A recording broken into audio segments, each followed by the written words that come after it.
The world into which he entered that night, Bethlehem. He has done so through the ages and continues to do so even today. My wife and I would like to share with you, no life, regardless of circumstances, can feel the touch of his hand without being changed forever and finding hope. We are certainly blessed, as you all are blessed also. Many years ago, we've had a journey. That journey started a divorce that I did not want 11 years ago.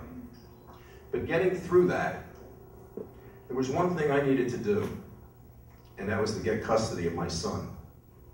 Years later, I met this wonderful woman.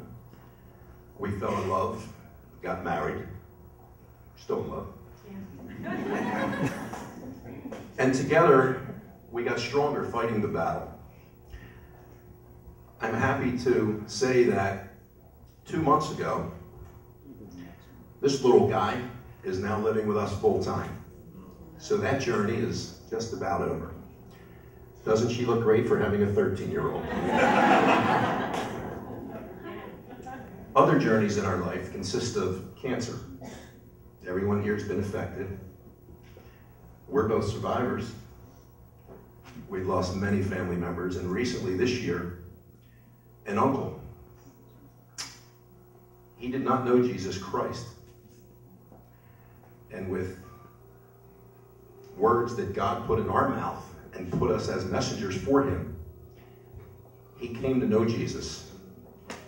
And the card ministry from this church, and many of you know and sent those cards, overwhelmed his room and his home.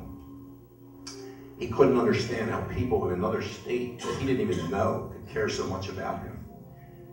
And we explained to him that he is so loved by God, and he'll be there forever. And I'm happy to say that he did accept Jesus Christ. A few weeks after that, my older brother was dying of cancer. Again, we were blessed to be sent as messengers.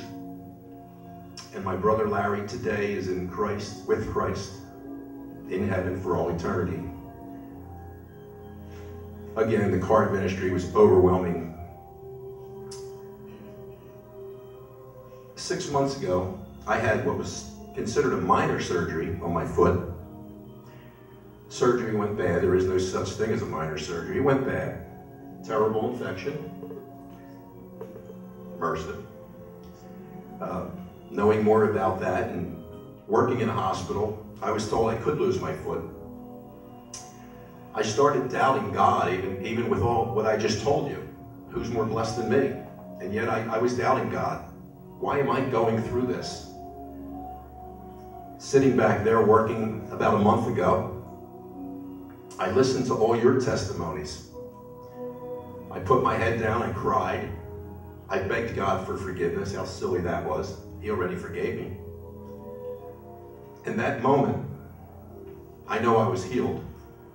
Of course, it took the formality of a phone call 2 days later from the hospital, but I know I was cured that moment. When I put all my faith and love back in God, and I asked Him to be my healer, and He did. I guess the lesson to be learned is God is our only strength, and He is the only answer, and that's who we need to turn to. Thank you.